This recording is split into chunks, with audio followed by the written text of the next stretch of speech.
Hello and welcome to the third session of the Tabadlab's Forum on Federalism. My name is Uzair Younus and I will be the moderator for today's session, where we will be talking about the NFC and asking our panelists whether they believe the NFC is a central nervous system or a noose for Pakistan's federation.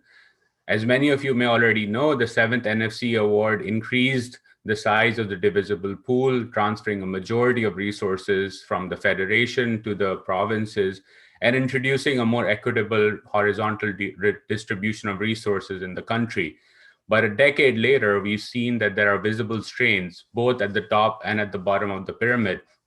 At the top, at the federal level, there are resource constraints and issues in terms of the federal government meeting its own expenditures, while at the bottom of the pyramid, while the provinces have received significant resources, they haven't devolved power and financial capacity down at the local level. To talk about these issues and, more importantly, to hear their perspective on potential solutions, we have a stellar panel that needs no introduction. Joining us today is Shahnaz Wazir Ali. She's president of SZABIST University. Dr. Kaiser Bengali, a senior economist. Dr. Miftah Ismail, former federal minister for finance, and Taimur Jhagra, minister for finance for the Khyber Pakhtunkhwa province. In terms of the flow of this discussion, we will be asking our panelists to offer their opening remarks for about 5 or 6 minutes, following which I will ask them questions to kickstart our discussion. They will then offer their closing remarks, after which we will have Q&A.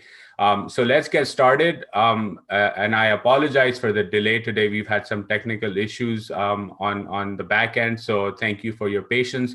Dr. Kaiser Bengali Sab, the virtual floor is yours, and let's kick off this discussion.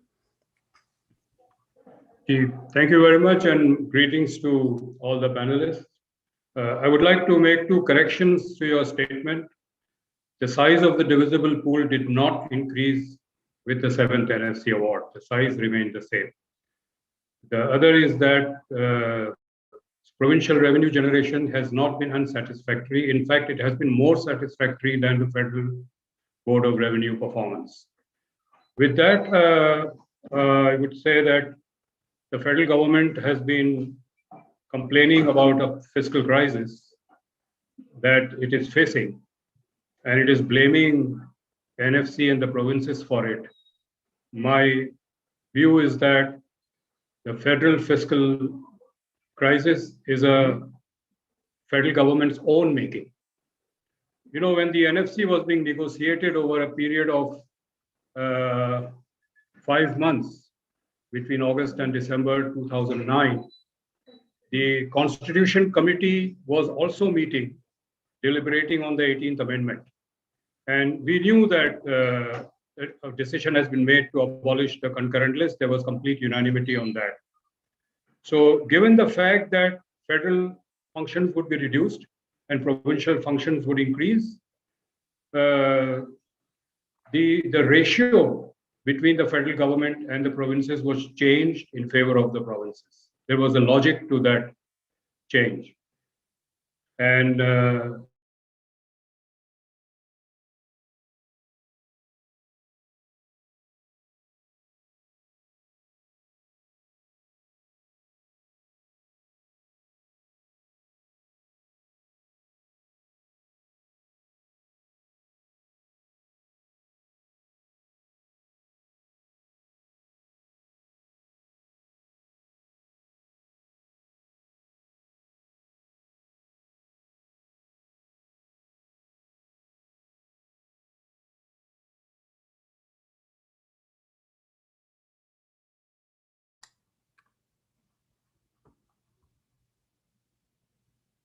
Did we lose Kaiser Saab?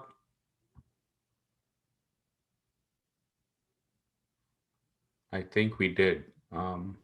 I can hear you there, but I cannot hear Kaiser Saab. It looked like, yeah. Okay, while we wait for him to join, maybe change up the order a little bit. So Shahnaz Saiba, maybe start off with you, and then when Kaiser Saab is back after your opening remarks, we can jump back to him. Okay, thank you very much, Uzair, and assalamu alaikum to all the colleagues on the panel. I'd like to just situate this whole discussion of the NFC in a historical context, because one of the things views that has prevailed among certain segments of opinion makers and others, when the 18th Amendment was being debated, it seemed as though the provinces were demanding something unfair, and that really it was as though the federal government's powers that were being taken away was an act of weakening the federation and bringing the federation to a point where it was no longer able to sustain its expenses, etc. In other words, it was looked at as something very province-centric. However, if you look at the history of Pakistan and the history of how Pakistan was actually created, it was the provinces that agreed to the creation of Pakistan. And you know, we all know very well that in Sindh and Punjab and in East Bengal, actually the people voted. And in NWFP, there was a plebiscite because there was a Congress government. And in Balochistan, we know what the situation was because the Khan of Kalat subsequently acceded. So it was the provinces that created this federation of Pakistan. Over the years, this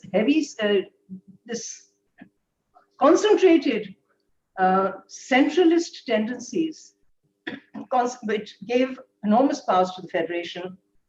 We can take a look, of course, at our political history, and I don't want to go down that because we are here to talk about the NFC, and of course, it also links with the 18th Amendment. So I think it's important for us all to remember that, you know, the 1935 Government of India Act, subsequent to that, it was the provinces that created the Federation of Pakistan, and Pakistan is frankly one of the very strong federal structures or federating structures in the world. There's Germany and there's USA. India is not a federation, it's a Union of India. There's the Union of India Act. So we have to remember that. And I think that situating our own view of the NFC and what it has done, because your title for this session is, you know, is it a noose around the neck? And you're talking about central nervous system or a noose for federalism. So I would just say that let's set the historical context correctly. The second thing is with the simultaneous 18th Amendment shifting, I would say giving back to the provinces what they really should have had always, several issues, of course, have emerged. We know that there has been, in some cases, as Dr. Kaiser Bengali was saying earlier, I think that there is an uneven landscape of capacity. We cannot always say that the provinces did not have capacity to implement the share that they got.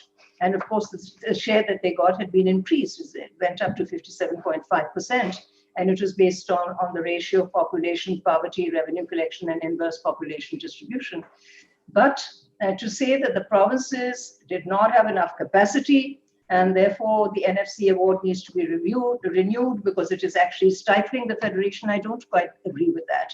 I think that some provinces have certainly demonstrated reasonably good capacity, and they have moved on this path towards building further capacity. So capacities differ across the provinces. In some areas, yes, capacity is still weak.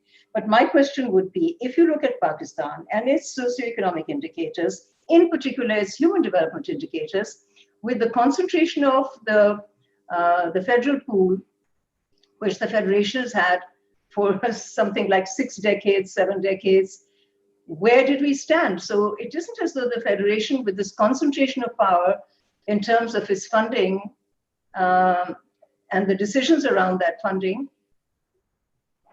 where was the capacity of federal government to deliver a good education system? Where was the capacity of federal government to deliver a good health system or a water or sanitation system or employability? So I think we really need to look at it in the sense that this is a stage of evolution. Democracy also requires that you shift power to the people. If you want to shift power to the people, that means you have to shift the resources to the people. So I think that this is not a noose around federalism.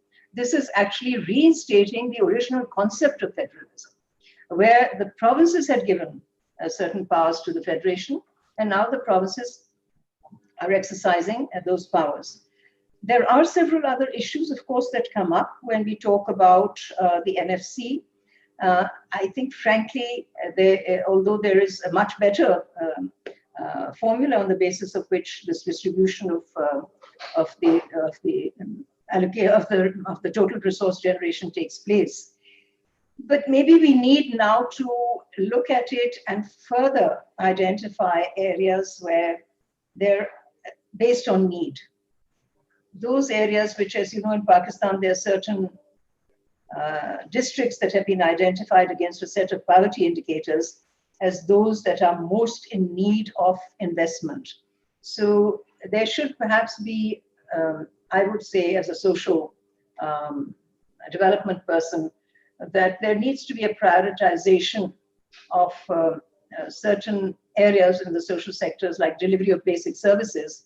And then on that, there should be further allocations to those provinces or those districts in those provinces. There can be some formula arrived at with respect to what is the performance. I understand that just shifting funds is not sufficient. The actual implementation and the delivery of services and then looking at outcomes is very, very important.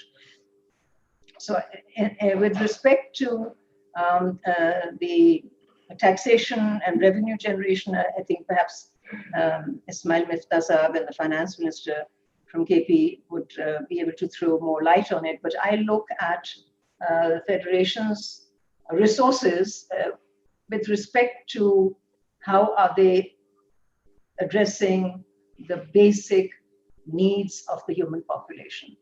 So to my mind, I think the formula that was adopted was a step in the right direction, but it is not sufficient.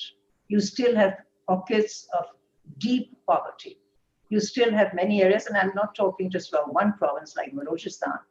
I mean, in every province, there are areas of deep poverty. And poverty has now been redefined in many ways. It is not only the old definition of calorific poverty, but there's income poverty, there's employment poverty. Now we're also talking about education poverty. So I think that the human welfare, the capital formation investments, which are critical, perhaps need now to be implemented and introduced into the NFC Award. Thank you so much for those comments. And I particularly like your framing about investment and the fact that this is investment into communities, not spending, because often people refer to that as just spending and miss the fact that this is investing in the future of the country and in these districts as well. Kaiser Sahab, we'll go back to you now. Hopefully the internet stays up, but I know you were talking about the ratio being changed in the divisible pool and offering your perspective on where the issues lie in terms of the financial structure. So please, the floor is yours. Thank you. Sorry for the interruption. I was saying that the federal government, after the 18th Amendment, was committed to abolishing the ministries related to the concurrent list, which they have not done so. Also, we now have to talk about defense expenditure as well. We can't put it on the side anymore. We need to divide defense expenditure into combat expenditure and non-combat expenditure. Combat expenditure, okay, the government says there is a security imperative. We will not touch upon that. But there is a huge component of defense expenditure that has nothing to do with preparing for war or anything. I can go into details on that, but we now need to talk about it. And the latest example of that is this country club that was constructed in Islamabad, which went up to the issue went up to the Islamabad High Court. These are non-combat expenditures that need to be brought down to zero.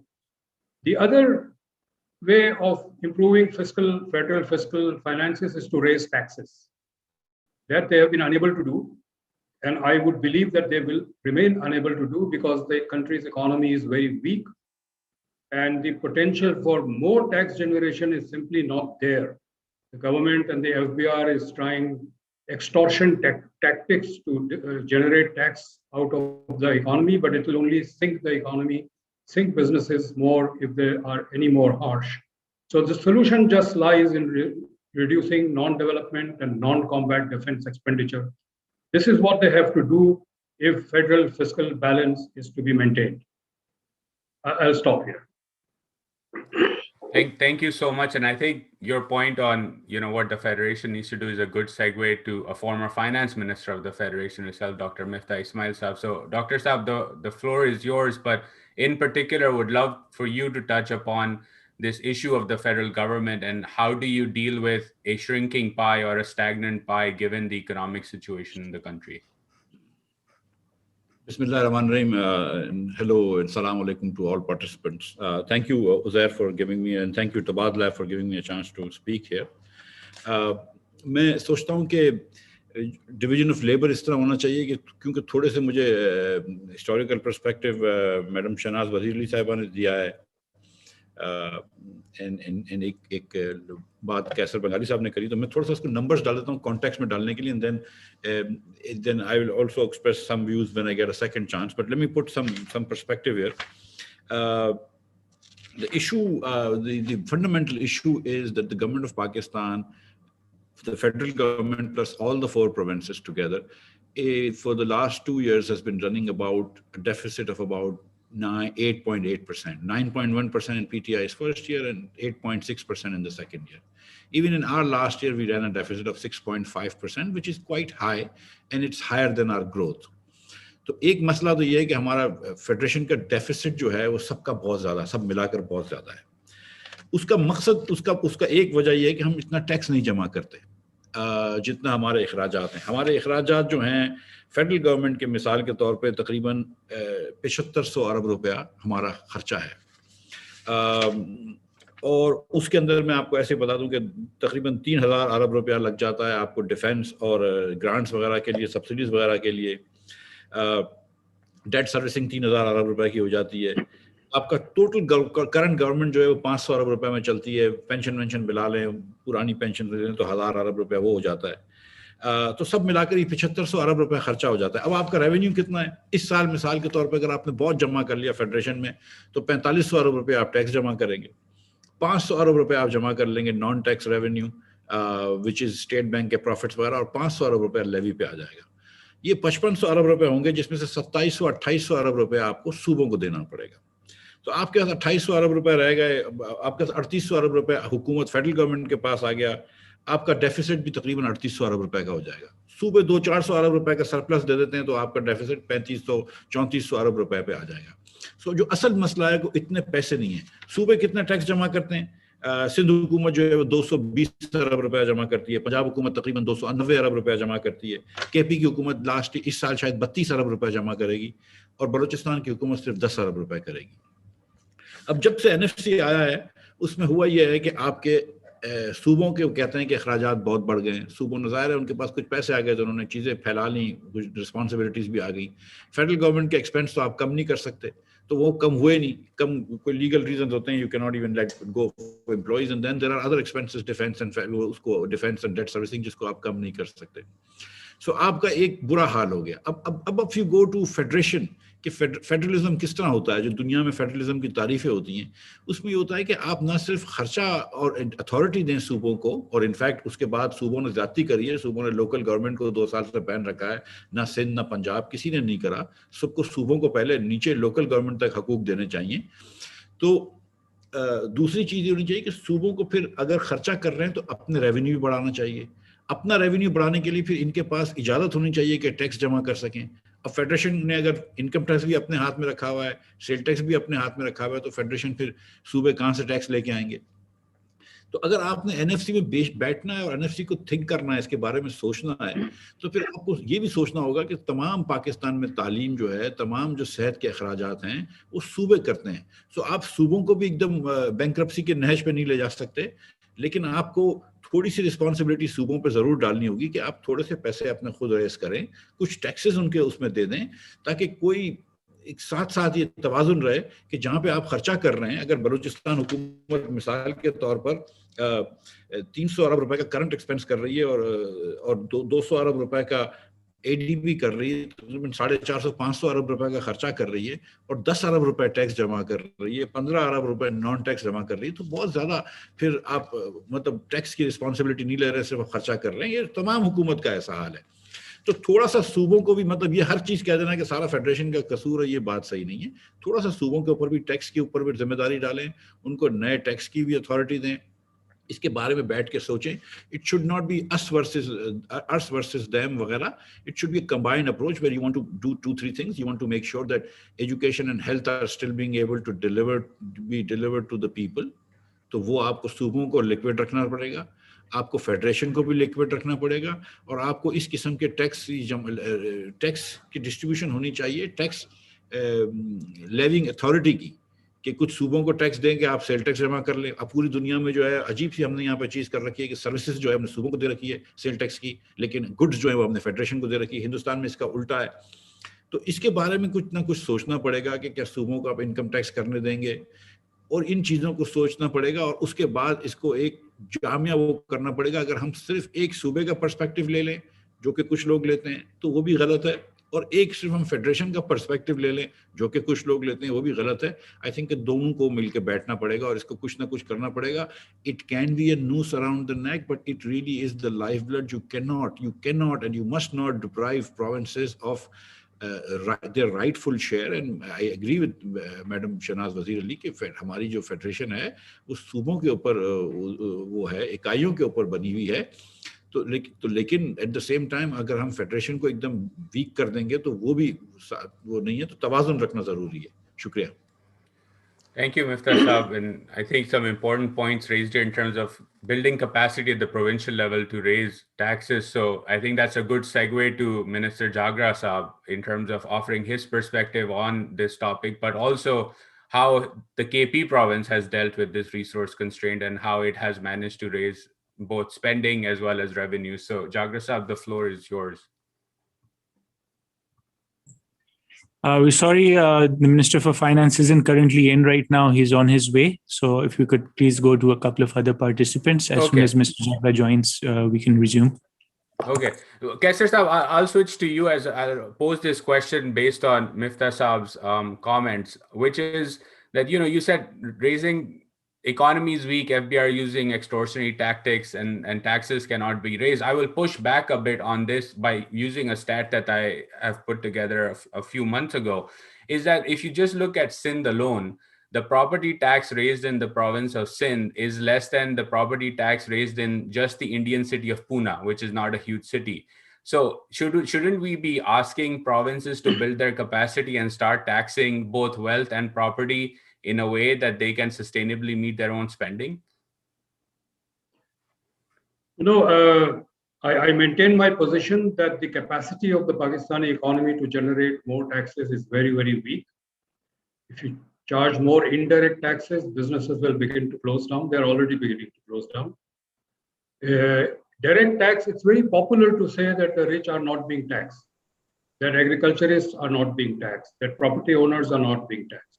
We've looked at the numbers. Karachi is the only city which can generate property tax. Partly it's a bit in Hyderabad. No other city in Sindh has the quality of housing that you can apply property tax. They're just all crumbling. And in Karachi also, 60% of the housing in Karachi is Kachi Abadis, jahan se aapko property tax nahi milega. So the numbers that we are talking about are small.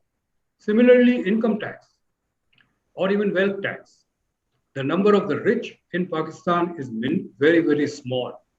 They are very visible because of their expenditure, because of their lifestyle, but the numbers are very small. So similarly with agricultural income tax, the number of agriculturists who are large landowners are very small. So if you start charging them, then yes, you can. And from equity perspective, you should charge all of them. City property owners, large property owners, large agriculturists, other wealthy people. But the amount of revenue you will get will not be very large. We've done this calculation. So if you are targeting these sectors from the point of view of generating revenue, you're not going to get far on that. I also want to respond to Miftah Ismail Saab's couple of points. He said defense expenditure cannot be reduced. I'm asking why not? This is I think it should be decreased, and non-combat expenditure has to be increased, maybe even brought down near zero. Provinces have raised revenues. The GST services is a case in point. All 4 provinces have done extremely well on GST services. So to say that the provinces have to raise their own revenues, of course they've done excellent on revenues. The FBR gave Sindh 15 billion rupees in 2010 as part of Sindh's share. The next year, Sindh raised 27 billion. That is a huge jump. That's it. And Punjab has done the same. Even Balochistan has gone from a few million to over 2.5 billion. And it's not a question of us versus share, us versus them. This debate, this environment of us versus them has been created by the federal government. If the federal government is benign to the provinces, this debate will not be there. We need to reform and go beyond the current NFC, as Shahnaz Wazir Ali said. But this can only happen if there is trust. If the provinces are distrustful of the federal government and suspecting that every move they will pick their pockets, then of course no reform would be possible.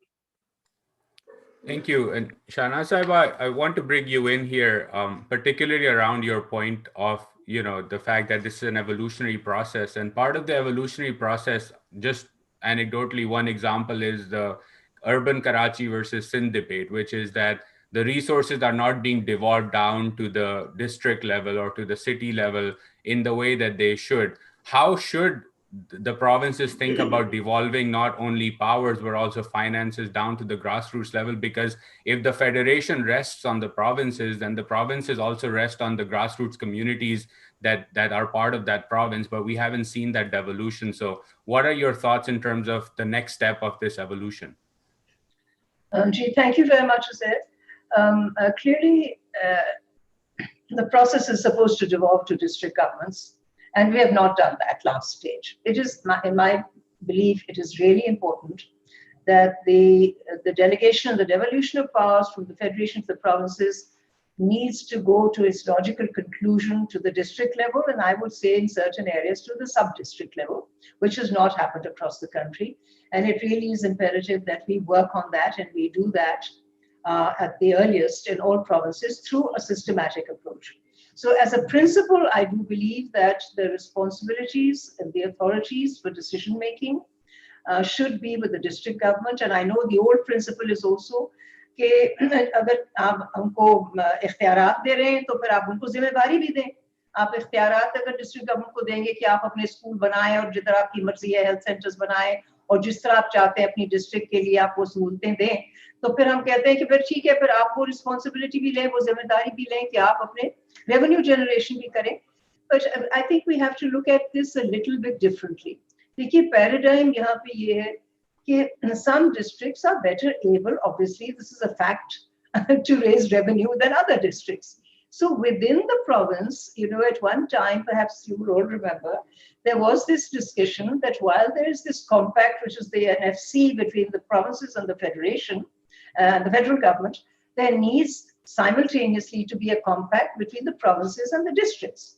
और वही चीज apply होगी कि जो province की जिम्मेदारी है वो देखे कि कौन से जिले में रेवेन्यू जनरेशन की कैपेसिटी है और उसको असिस्ट करे कि आप रेवेन्यू जनरेट करें ताकि आपके रिसोर्सेज ज्यादा हों और आपका शेयर भी मिलेगा प्रोविंशियल गवर्नमेंट के ट्रांसफर्स में. और जहां पे कैपेसिटी नहीं है, that is the inheritance of decades and centuries of underdevelopment. You cannot penalize certain districts because they're underdeveloped. You have to lift them out of that underdevelopment by giving them an additional share, the same sort of logic that we've applied in NFC, कि जो ये divisible pool है, इसमें poverty को भी आपने देखना है और उन इलाकों को आपने ज़्यादा percentage देना है या ज़्यादा share देना है. तो मेरा ख्याल में ये है कि it is now time for all advocates to say कि let us move to the devolution to the district level. provinces need to assist districts, and मेरी अपनी view ये है क्योंकि मैंने सारे मुल्क में बहुत सारी जगहों में मैं गई हूँ और किस्म की डिस्ट्रिक्ट देखी है कि कई डिस्ट्रिक्ट्स में बिल्कुल कैपेसिटी है, और मैं ये मानने के लिए कतई तैयार नहीं हूँ कि कोई इस्लामाबाद में बैठ के स्कूलों के बारे में बेहतर फैसले कर सकता है, या ये कि कोई दारुल हुकूमत जो सूबे का है वहां पे भी बैठ के बेहतर फैसले कर सकता है। मैं समझती हूँ कि लोग बेहतर फैसले कर सकते हैं, आप उनको जिम्मेदारी भी दें, इख्तियारात भी दें। So simply put, yes, devolution to the districts. There should be district health authorities, district education authorities, district water sanitation boards, and there should be a formula to support those districts that are most in need. Now, how is the revenue generation going to take place? How can we multiply the pool, let's say? I would support Dr. Kaiser Bengali's very important point, which he has made on many forums, that, you know, the defense expenditures that consume a huge amount of our resources need to be rationalized. We often talk about rationalization of all sorts of resources. Non-combat expenditures, very, very hard to justify. I know that we have security concerns in many ways. Many people say we're a security state rather than a people's welfare state. Lekin jo security concerns hai, are they being advanced when you have all sorts of leisure facilities, all sorts of clubs, and a large array of other things that really do not contribute to the actual strength of our defense? So we need to rationalize those expenditures. And I think there is a willingness, and there should be a willingness in the defense forces to understand that Pakistan, because hum ek hi hai na, defense forces kisi aur ki to nahi hai. उनको भी तो फिक्र होनी चाहिए कि अगर हमारे बच्चे अनपढ़ रहेंगे, उनकी सेहत ठीक नहीं होगी, हमारी कम्युनिटीज बेहतर नहीं होंगी, तो पाकिस्तान की इंटरनल सिक्योरिटी और इंटरनल स्टेबिलिटी का भी एक बहुत बड़ा फैक्टर है। तो ये जो पेंशन्स है, मसलन जो फौज की पेंशन से जो शिफ्ट हो गई हुई है कि civilian budget should carry that load, that's a huge big load. We have to rationalize these expenditures, and we need to see that expenditures, every rupee could be better spent on the human development, capital formation, human capital formation. An investment, again, I would say this is an investment into that. The devolution plan, as you remember some time ago, districts were empowered through district elections and local elections. There is this tension between the provincial capital wanting to control and not wanting to release as much power and authority to the district as there was the previous tension. अब हमने क्योंकि negotiate कर ली थी वो devolution और 18वीं तरमीम, तो हमें further भी हमें ये negotiate करना चाहिए और ज़रूर करना चाहिए. ये districts को authority और funds देने के बगैर आपकी कभी federation की भी strength नहीं होगी. So the bottleneck, wherever the bottlenecks are, any resistance to giving them the authority and the power, they need to be addressed through another compact.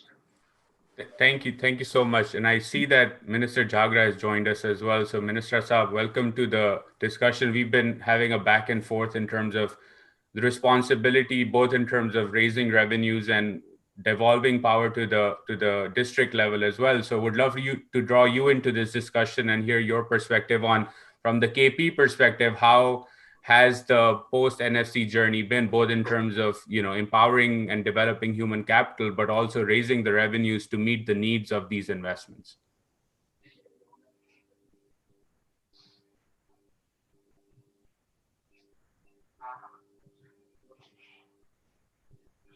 Can you hear me, Jhagra Saab? Okay. आवाज आ रही है? अब आ रही है जी.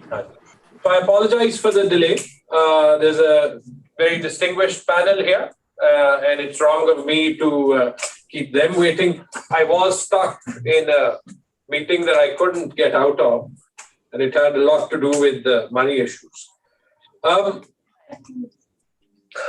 So I just think that we have individually tried to do what we can in terms of both cost saving as well as in terms of increasing revenue. Khyber Pakhtunkhwa is not at an advantage in terms of raising revenue versus the rest of the country. But despite that, over the last 2 years, we've actually doubled provincial sales tax on service collection with a few very limited interventions and the sort of effort to detail that I think is required. But remember that for a small province like this that's at a geographic disadvantage, that increase means increasing revenue from 10 billion to 20 billion, right? So there's limits to what we can do over there.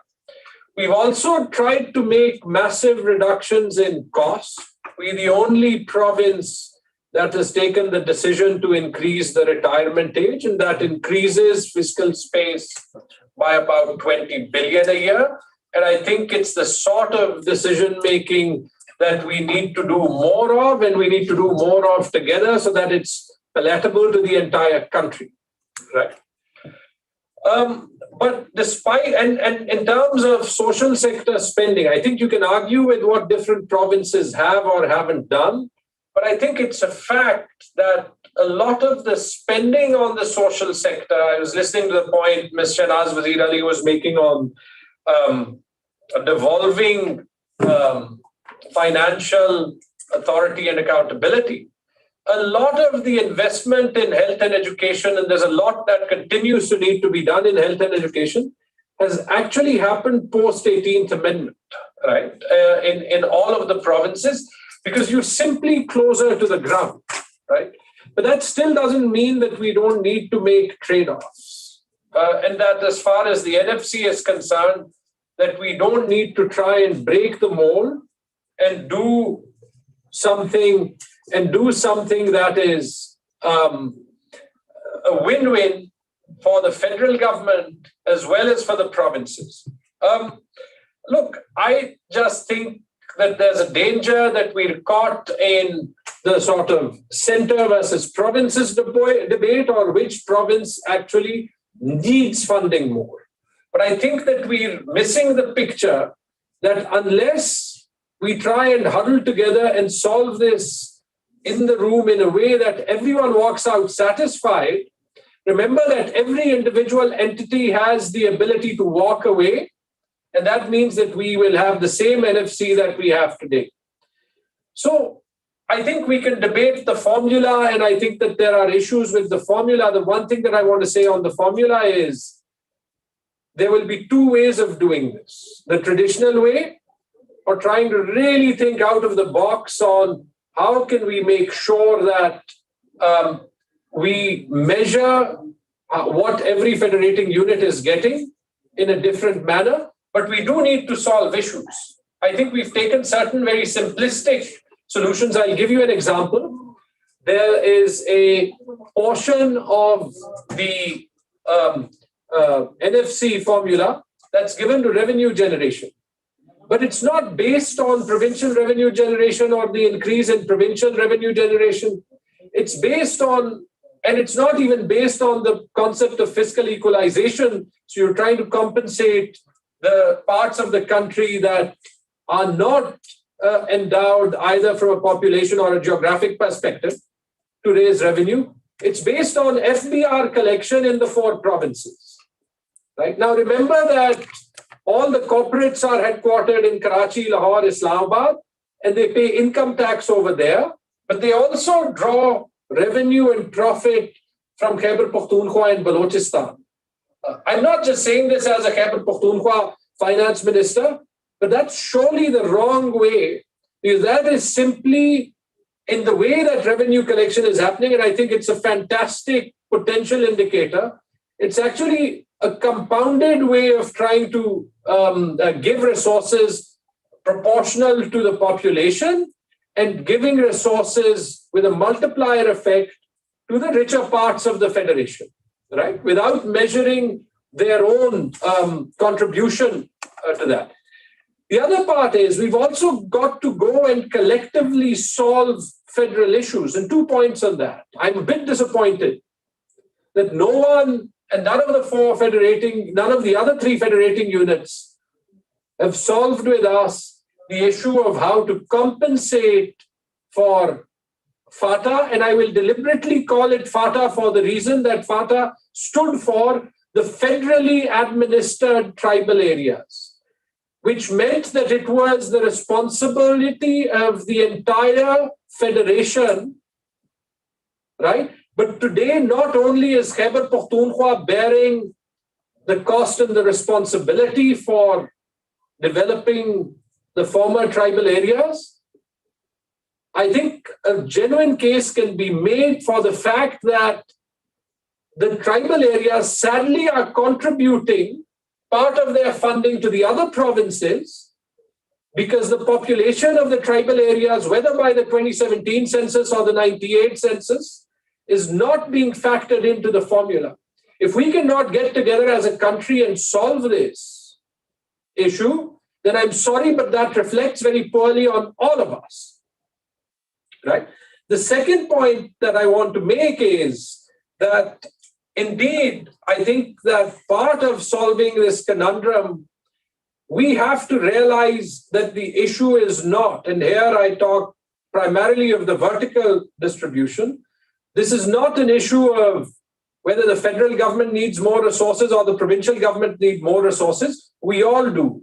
When tax to GDP is 10%, when populist moves are going to be made where you draw down tax rates, whichever government does that, and we know that's unsustainable, right? And that makes it difficult to get back to ground zero. The issue is the size of the pie. And increasing the size of the pie, we have to look at cost across the federation, because whether that's a steel mills in Karachi that is dysfunctional and drawing salary for 15 years, whether that is federal entities, right, that are loss-making, in the end, there's only one pot of money that we have to share, and we all have to contribute to it. So we have to, as part of that, look at how we can cut costs together, whether that is pay, whether that is pensions, or whether that is potentially streamlining something like procurement spend. Now, the 3 years I've spent in the country, the massive amount of savings we can get from streamlining procurement is huge. So I'll just start with that. Those are a few thoughts for reflection. And where I feel tired as the finance minister of KP is, right? If this is a federation, then it has got to behave a little bit like a federation where we are both looking out for our own interests, but there to support each other a little bit, right? Because we do sink or swim together ultimately. Thank you for those remarks. And I'll switch over to Miftah Saab on out-of-the-box solutions, particularly Miftah Saab. Like, what are your thoughts on things that both the federal government and the provinces together can do to grow the size of the pie in essence, and also to rationalize spending? And in particular, I think Jhagra Saab's point on, working together, the third question I have for you is it even possible to achieve that given the polarization in Pakistan's political economy today? Thank you, Uzair. Look, I said this last time also that, the issue is that we are about 3,500 billion rupees short of the amount of money we need, across 4 provinces and the federation. So we have to sit together and solve this issue. You cannot either deprive the provinces of this, nor can you deprive the federation of funds. I've also said that you need to also devolve some responsibility on the provinces to raise their own monies. If the provinces raise very little money, then obviously that's also not fair on the federation. And so you have, and then you also have to reject certain taxes that maybe you can give provinces certain authority to tax certain things. But I agree with Taimur Jhagra Saab that that this is a solvable problem, and I think all participants say this.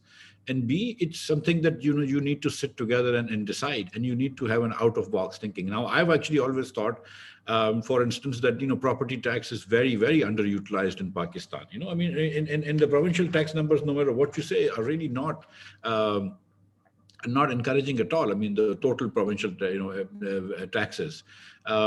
So you need to sort of maybe, rethink about property tax. Maybe you can allow both the federation and the provinces to do property taxes. Maybe you can allow, say, sales tax on goods to the provinces. You have to sort of sit down and think about this. When I was a Board of Investment Minister, before I became Finance Minister, actually, I went through a list of a lot of taxes, 28 or 30 taxes that each province has.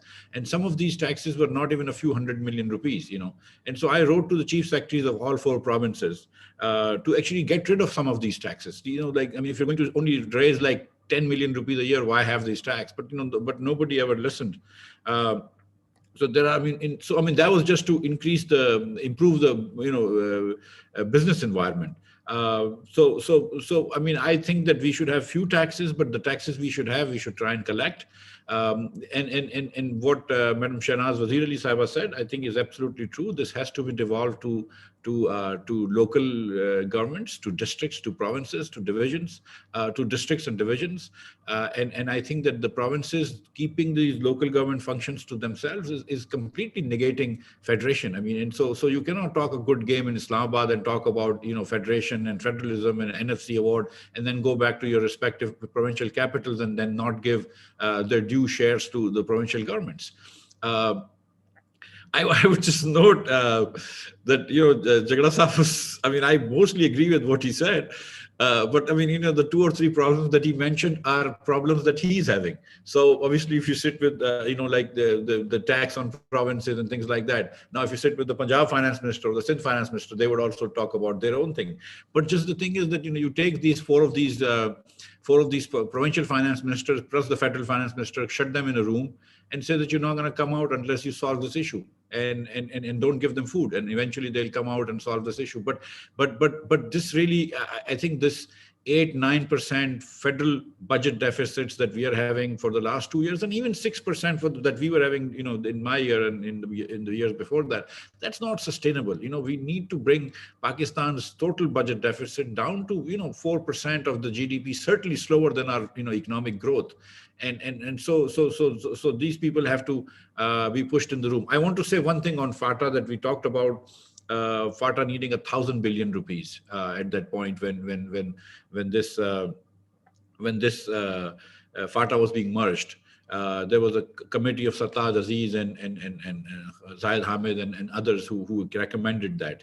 And I think that look, it's the poorest region in Pakistan. I think we are doing a huge disservice to our people, the poorest people, by not bringing it at par with the government. At least KP should be getting money according to the new population. Now you cannot absorb so much of a population and then still be getting based money on the old formula. So that I think I think that we should maybe give a little bit more weight in the next NFC to poverty. I think that we give about 5 or 10%, I forget. 80% is on population, 5% is on revenue generation, I think, or 2% is on poverty. I think we need to give more weight to poverty and inverse of distances, and certainly FATA should be given allowances. So I have sympathy for Mr. Jhagra's point of view there. That these poverty share is 10%. Poverty share is 10%. Yeah. So maybe even more than that. Seriously, 80% is population, 10% is poverty. I think 5 is revenue generation, and 5 is 10.3, Dr. Miftah. Sorry. 10.3 is poverty, and IPD is 2.7. I agree with you. There should be a higher share. Yeah. Okay, so that's all I wanted to say. Okay, thank you for that. And I think I'm mindful of time as well. So we'll move on to closing arguments as well. Jhagra Sahib, will start with you, then go over to Shahnaz, Dr. Bengali, and then Dr. Miftah to offer their closing thoughts on this discussion. So I just want to say, and I think it's great to see the spirit over here. I think we have a responsibility to try to actually make sure that the institutions, the provinces, the parties that we represent, because one way or the other, We're either technically associated with governments, as Kaiser Bengali Sahab is, or politically associated with political parties, as the rest of us are, right? We all talked about local governments, right? But have we introduced that either in Sindh, or did we actually introduce a viable local government system in Punjab, right? At the time when the institutions that we were representing, and I don't mean this as a political point, I just feel that we spend too much time in this country talking about the right things to do, but not doing them. That's number one. Number two, I just want to sort of put the sort of food for thought on the out-of-the-box solutions that I think we need to think of, right? Look, if we've got to actually get out with a solution, then the minimum that we have to think of is, I think neither the federal government nor the provincial governments can walk out with less than they have today. And I don't mean that in terms of percentages. I don't think any of the provinces can make a budget with 50 billion less than they have right now, right? If we say, and I agree that in terms of the balance sheet of the federal government is a lot worse than the provinces, but just imagine the cost of taking back, say, 500 billion or so from the provinces to the federal government. Let's say for argument's sake that were possible. What would that mean? If you look at the actual ADP spend in the provinces, it would mean that you effectively spend zero. Think of the economic impact of that if that were to happen, right? Which is why we've got to now think of how we can actually increase the size of the pie together, either by reducing costs. So we've got to take ideally the same decisions on something like pensions, right? Because let's say if you reduce 10% of pension costs, that's about 10 billion for us. So it's probably about 100 billion or so countrywide. If you're able to finance 20% of that cost, that's 200 billion rupees straight to the bottom line, right? Or how you effectively increase revenue. Again, take an example such as PESCO or FBR. Perhaps the answer is not which taxes are provincial or which taxes are federal, but effectively how we can work. I find it strange that the federating units are not represented on entities such as the FBR or in, if you like, the power ecosystem in a way, because these are entities where you can actually, power is a great example. You cannot eliminate the losses without provincial participation because enforcement is with the provinces, right? But imagine the impact. As I understand, if I remember correctly, each of our discos loses, has about a 200 billion rupee loss or so on its back. Maybe the figures are off. I know PESCO loses about 40 billion a year, right? But imagine if you were able to cut those losses and you were able to give the provinces a stake in cutting those losses rather than saying either take PESCO or leave it, right? If we were able to work in terms of enforcement with the federal government, in terms of halving the losses at PESCO, that's 20 billion rupees a year that PESCO saves that in one way or the other, the federal government doesn't need to fund, right? And that one way or the other comes back to us, both in terms of the size of the pool that's available, as well as in terms of improved electricity delivery. But to do this, indeed, we need to take the approach of trying to really roll up our sleeves and work through solutions. Because I just feel that if we're going to be cut on where the poverty is greater, it's in my interest to say, put as much of the formula on poverty as you like, or population should be greater, or inverse population density should be greater. Some of the federated units are going to walk out winners and some are going to walk out losers. And I fear that that approach will not get us anywhere nor solve the fundamental issue of increasing the size of the pie that's available. Thank you, Jhagra Sahab. Shahnaz Wazir Ali, the floor is yours. Thank you very much, Uzair. increasing the size of the pie, of course, means increasing economic activity, increasing industrial production, increasing agricultural produce. It means a more robust, vibrant, internationally competitive economy. And I know that is an entirely different discussion, because then we need to look at why is Pakistan's industry not being able to develop. Why is it technologically not so smart? Why is it not able to expand, give the employment, and produce the benefits to society? That is a great deal. There are many, many other factors that we would need to talk about. Maybe in another session we could do that. But today, Pakistan is a consumer-oriented economy. It's an import-based economy, which is disastrous for us.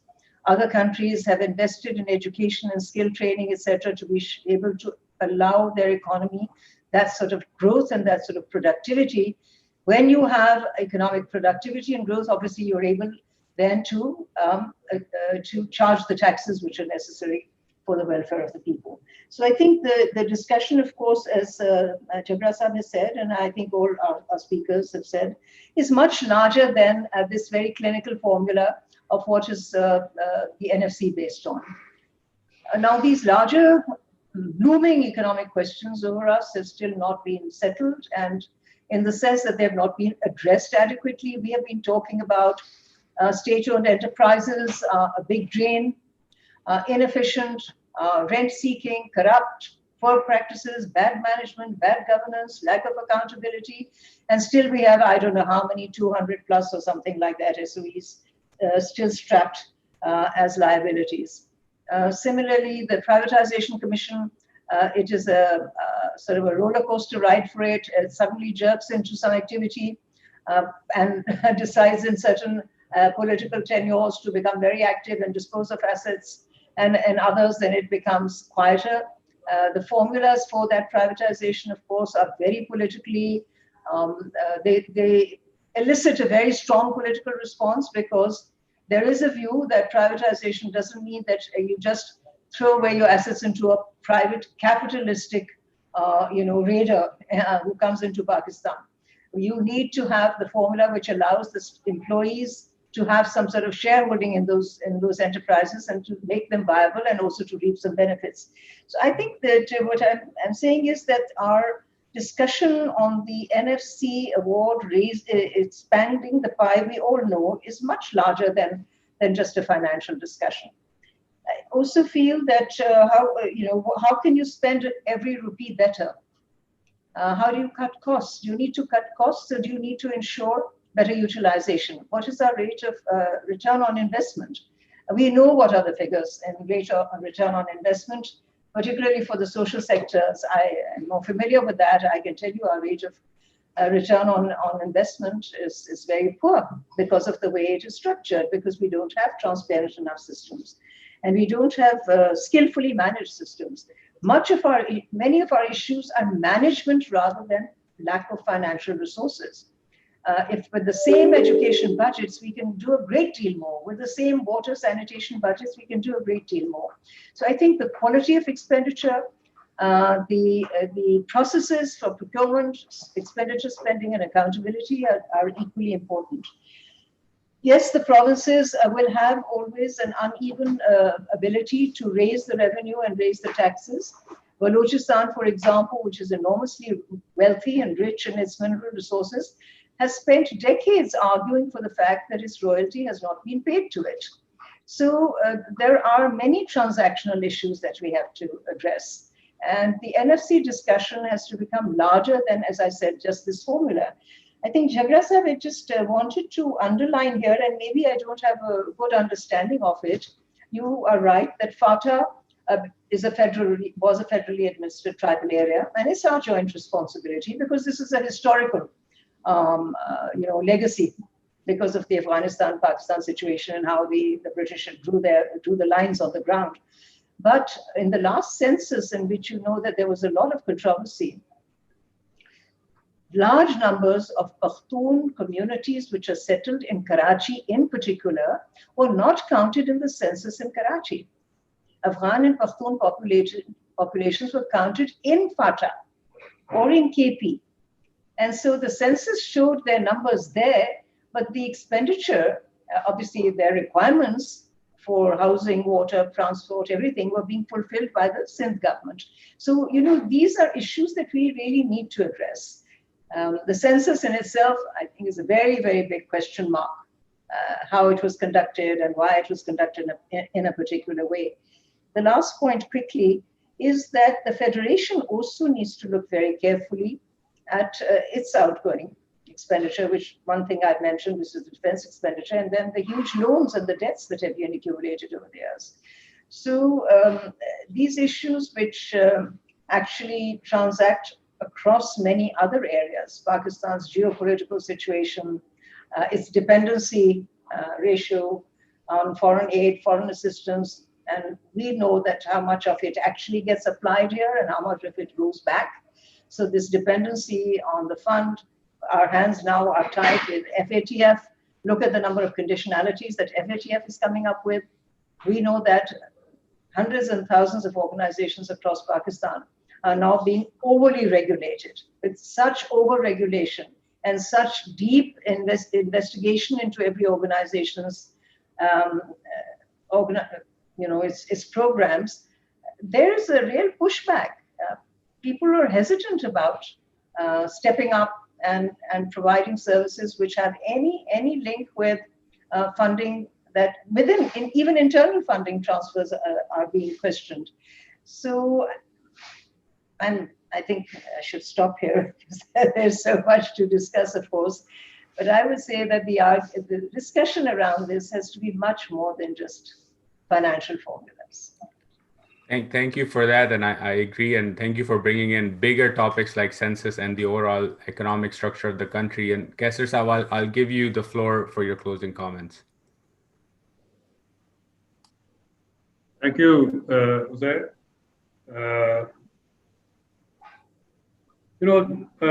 There has been mention that we all have to work together and that we all have to walk out of our meeting satisfied. I can say that during the 7th NFC, this actually happened. The federal government and all the 4 provinces worked together and we all walked out satisfied. So I think the credit must be given to the government of the day for having done so. Why we are not working together now, why we are at each other's pockets, is because the federal government has made this contentious. Jhagra Sahab mentioned about the revenue generation criteria of the 7th NFC benefiting Sindh exclusively. This is the second time a very senior KP official has made this comment. I wish I would sort of ask Jhagra Sahab to study the 7th NFC in its detail. This is entirely incorrect, what he's saying. And when we meet on the 18th of February for the NFC meeting, I can take the opportunity to explain that the 7th NFC was very, very fair to every province. No province took more advantage of the other. On the out-of-box question, I have a research paper which is published. I have suggested a couple of out-of-box solutions. One is that we take out income tax net of withholding tax out of the divisible pool. Because the withholding tax is essentially the nature of an indirect tax. So we divide total income tax collections into withholding and non-withholding. And the non-withholding part can be kept 100% by the center.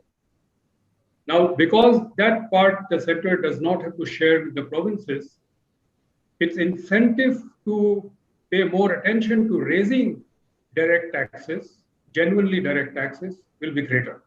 And that will make the fiscal structure more progressive. So we move towards a more progressive fiscal tax structure.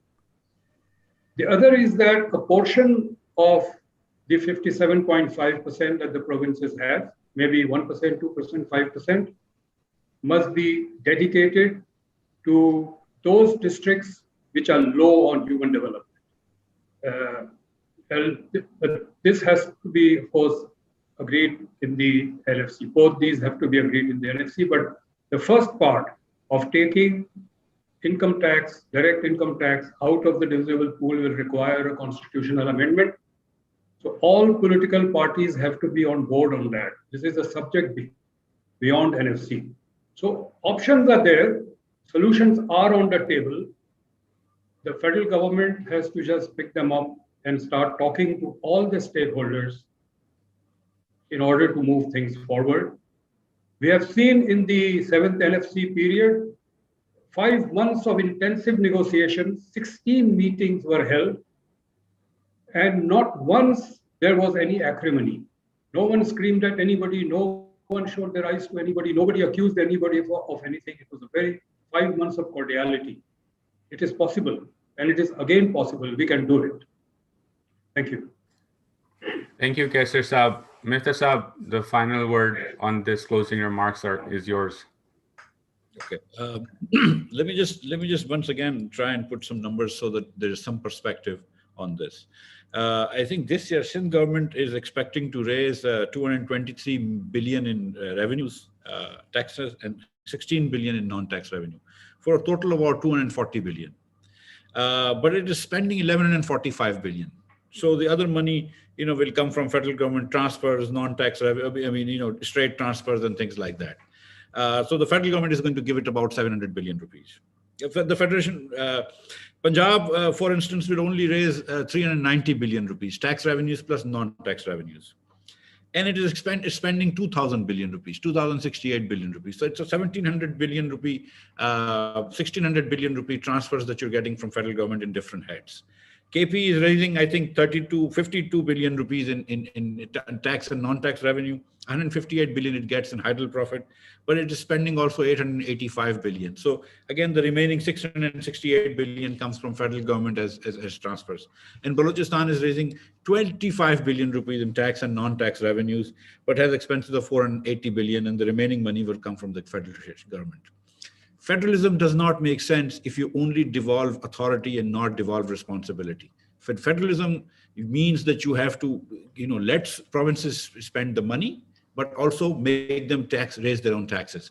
Give them the taxes that they need to raise. If they need to have authority to collect their own sales tax, whether in goods and services, let them have that. Let them have income tax. Let them have whatever taxes that they want, but then let the provinces actually raise their own revenue so that, when it's now, look at the salary expenditures of the last 10 years since the last NFC Award with the profile of salary expenses, how quickly provincial expenses have gone up compared to the Federation expenses, because the Federation, so provinces were getting a lot more.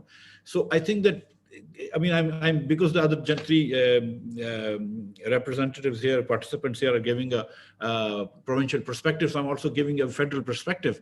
That it is something that we need to sit together and think about this. That how do we divvy up the different taxes?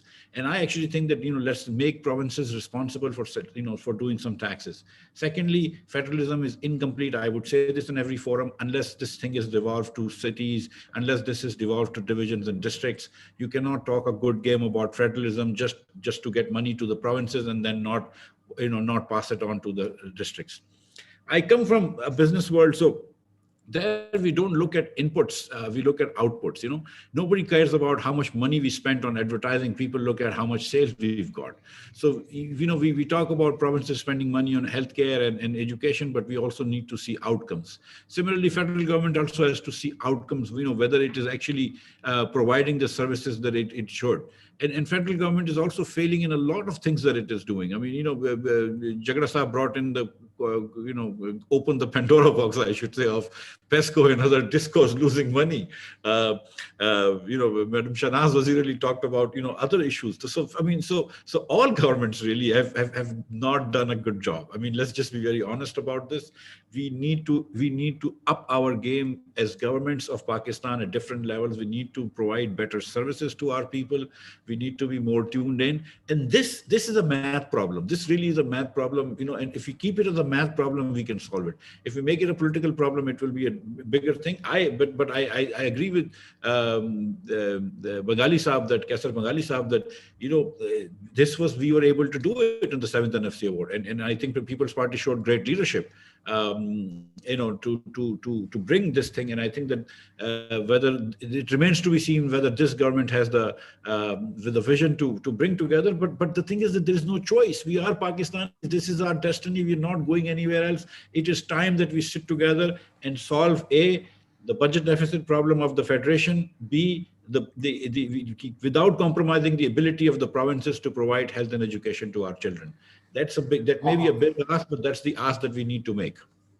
Thank you, Miftah Saab, and I thank all of the panelists for their wonderful comments. We have to wrap up because there's 2 more sessions coming up. One is going to be discussing the 18th Amendment. The other is a global perspective on centralization versus devolution of power. So again, I thank you all very much for sharing your insights and your perspectives, and fully agree. I think the common theme of this is that we all need to work together and solve this problem. And it is a solvable problem that needs perhaps out-of-the-box solutions, but it has been done before and it can be done once again. So again, thank you so much for joining us today.